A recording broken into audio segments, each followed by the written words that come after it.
Hey, welcome. Today we're going to create a beautiful wedding invitation. In this video, we'll guide you through the process of making a wedding invitation using Creative Fabrica Studio's templates. First, head over to the Templates section and search for Wedding. Studio offers a wide variety of editable templates.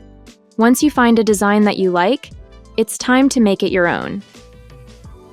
Click on Customize this template to get started.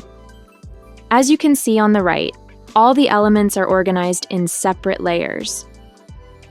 Since we're creating a fall-themed invitation, we'll replace the existing flowers with something more seasonal.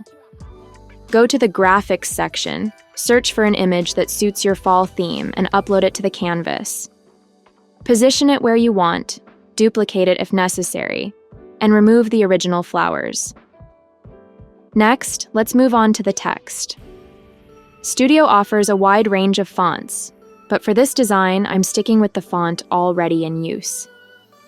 Once everything is customized to your liking, it's time to prepare it for printing. Click on Share and then select Download. And there you have it. Your fall-themed wedding invitations are ready to go.